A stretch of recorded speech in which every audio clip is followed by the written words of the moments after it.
Hello guys, स्वागत है आपका मेरे YouTube चैनल यमुना वैली में। गाइज, हम जा रहे हैं भित्री गांव से लगभग 1.5-2 किलोमीटर ऊपर, जहां पर उन लोगों के बगीचे हैं और बगीचों से भी रूबरू करवाऊंगा आपको।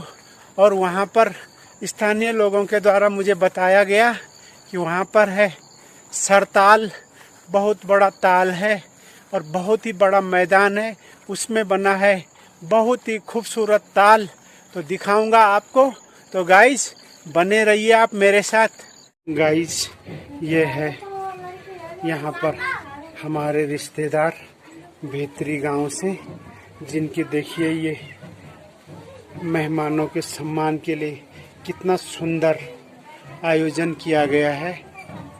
दूर दराज क्षेत्र होने के बावजूद यहाँ पर देखिए गाइज, कितना सुंदर तरीके से आयोजन किया गया है।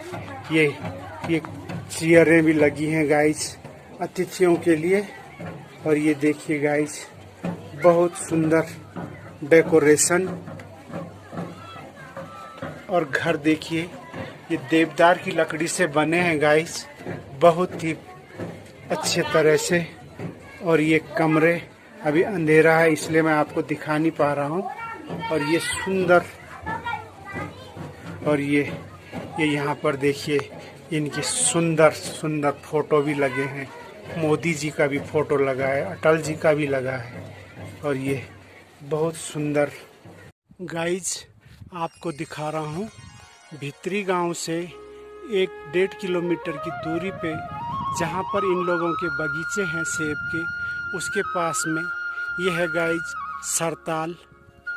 और स्थानीय लोगों से पता चला कि यह जो सरताल है ये देव स्थल है, देवता के नाम से ही यह सरताल है। तो गाइज, आप देखिए ये कितना एरिया, इसमें ये पानी है और पानी के ही ऊपर ये इस तरह से घास जमी हुई है। और गाइज, इस सरताल में कोई भी आदमी अपने खेती के लिए इसको इस्तेमाल नहीं कर सकता।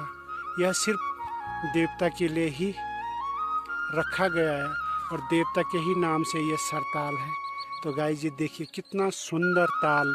और ये सुमन नेगी चौहान जी भी सरताल का नज़ारा देख रहे हैं। यह है सरताल। और गाइस, ये देखिए आप, इसके बीच में गाइस कोई जा नहीं सकता। स्थानीय लोग बता रहे थे कि अगर कोई बीच में चले जाए तो वहीं डूब जाएगा। पशु भी डर के मारे इस सरताल के पास नहीं जाते। ये पानी ही पानी के ऊपर ये इस तरह से घास जमी हुई है, बहुत सुंदर नज़ारा। और आगे मैं दिखाऊंगा आपको हिमाचल का एरिया। यहीं से ही कुछ दूरी पे हिमाचल बॉर्डर शुरू हो जाता है गाइज। तो आप बने रहिए हमारे साथ। गाइज, ये देखिए सेब का सुंदर बगीचा। और इस तरह से स्थानीय लोगों के भवन बने हैं बगीचे में। लोग कहते हैं कि हिमाचल में ही इस तरह के भवन होते हैं, लेकिन गाइज ऐसा नहीं है। हमारे उत्तराखंड में भी इस तरह के बगीचे, सुंदर बगीचे हैं, बहुत ही सुंदर गार्डन है गाइज। गाइज, ये यहाँ पर यह है चौलाई की खेती।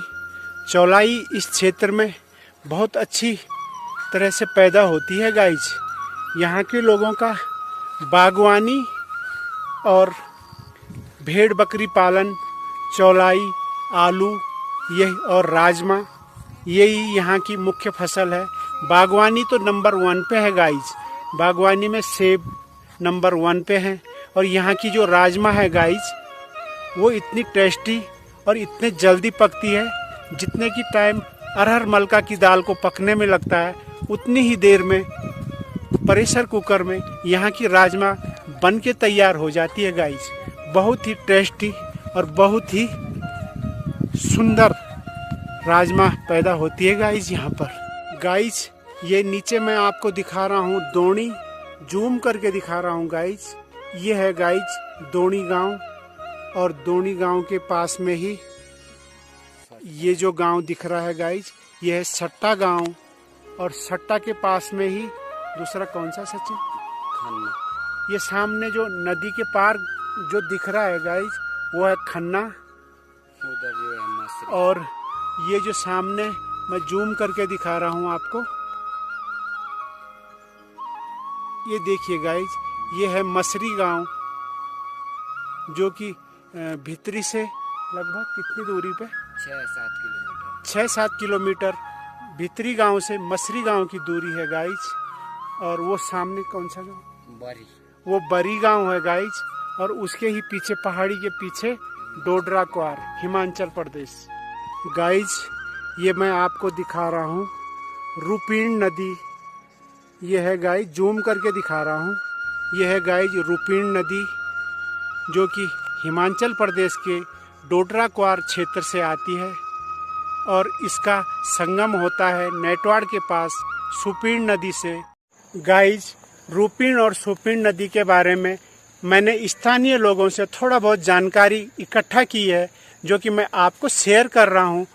तो जो सुपीण नदी है गाइज, वो हरकीदुन क्षेत्र से आती है और सुपीण का मतलब होता है विषैली नागिन। स्थानीय लोग जो है सुपीण नदी को विषैली नागिन के रूप में देखते हैं और उसका जल का भी सेवन नहीं करते। स्थानीय लोग बता रहे थे कि हमारे बुजुर्ग बताते थे कि इसका जल का सेवन नहीं करना चाहिए, इसका जल का सेवन करने से बॉडी में इन्फेक्शन का डर रहता है, ऐसे स्थानीय लोगों के द्वारा मुझे बताया गया गाइज। और जो रूपीण नदी है गाइज, वो हिमाचल क्षेत्र के डोडरा क्वार क्षेत्र से माँ गंगा की एक अविरल धारा को माना जाता है। स्थानीय लोग कहते हैं कि सुपीण नदी के जहरीले जल को शुद्ध करने के लिए माँ गंगा की एक अविरल धारा डोडरा क्वार क्षेत्र से अवतरित हुई और वह इसमें नेटवाड़ के पास इसका संगम होता है, दोनों नदियों का, रूपीण और सुपीण का।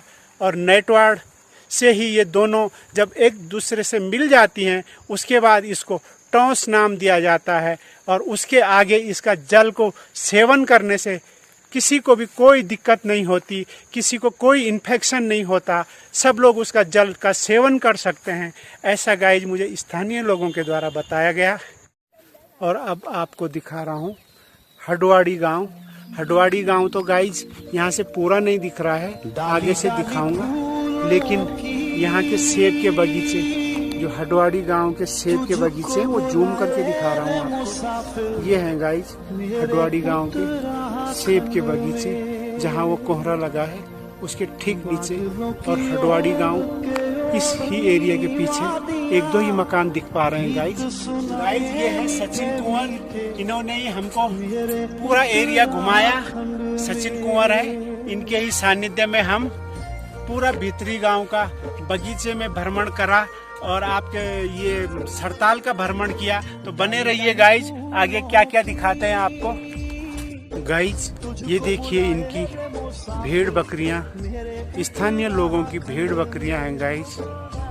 ये शायद अभी जंगल के चूम कर आ गई हैं और अब यहाँ पर आराम फरमा रही है। इस घर का नवनिर्माण चल रहा है और ये देखिए कितना सुंदर आलीशान तरीके से ये घर बनाया जा रहा है गाइज। और गाइज ये यहाँ के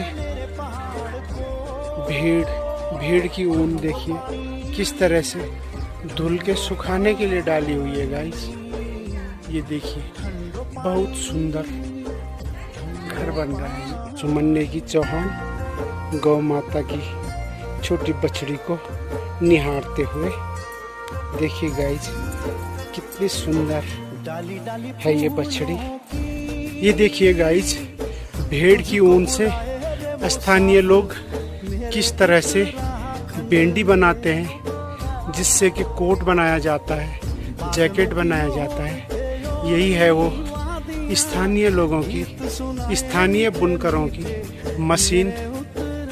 ये देखिए ये बुनाई किस तरह से, ये धागा इस तरह से देखिए गाइज आपको दिखा रहा हूँ। ये है इसके, ये इस तरह से भेड़ की ऊन से इस तरह से ऊनी वस्त्र तैयार होते हैं, बेंडी तैयार होती है और उस बेंडी से बनता है कोट और जैकेट। तो ये है यहाँ के स्थानीय लोगों का रोजगार का साधन। ये देखिए बादलों के बीच में ये सुंदर सुंदर हसीन वादियाँ फतेह पर्वत पट्टी की। फतेह पर्वत पट्टी में गाइस बहुत ही सुंदर वादियाँ हैं और आप नेटवाड़ से दोनी के लिए भी मोटर रोड से आ सकते हैं, भितरी के लिए भी मोटर रोड से आ सकते हैं। नेटवाड़ से भितरी की दूरी लगभग 20 किलोमीटर है गाइस। आजकल तो यहाँ पर रोड डामरीकरण का भी कार्य चल रहा है, शायद 1 साल के भीतर रोड पक्की हो जाए। गाइस मेरे साथ हैं ग्राम सभा भितरी से श्री सिलदार सिंह कुंवर जी, और इनसे मैं जानना चाह रहा हूँ कि ये फतेह पर्वत यहाँ का नाम कैसे पड़ा। तो दादाजी आप बताइए कि यहाँ का नाम फतेह पर्वत कैसे पड़ा। ऐसा पड़ा जी कि भागरथ कौर था, हिमाचल का राजा था, हिमाचल का जी। तो हिमाचल का था भागरथ कौर था। भागरथ कौर का लड़का तो फतेह सिंह कुंवर जी। फतेह सिंह कुंवर ने जो अपने नाम से फतेह पर्वत रखते हैं। अच्छा जी। हाँ, तो फतेह पर्वत इसी के नाम से। जो भागरथ कौर थे इसने अपने नाम से डोडरा कुंवर रख दिया। डोडरा कुंवर रख दिया। जी। 2 बेटे थे हाँ उनके। जी। अच्छा, उनके नाम से ये फतेह पर्वत। फतेह पर्वत है। जी जी, बहुत बहुत धन्यवाद आप। गाइज आपको हमारा ये ब्लॉग कैसा लगा? यदि अच्छा लगा हो तो कमेंट करें, शेयर करें, लाइक करें और सब्सक्राइब करना ना भूलें। और गाइज बेल आइकन का भी बटन दबाएं गाइज, ताकि आपको नए ब्लॉग की नोटिफिकेशन समय पर मिल सके। गाइज हमारा यही प्रयास है कि हम अपने क्षेत्र की तरह तरह की पौराणिक वीडियो आप तक भेज सके। धन्यवाद। Bye bye.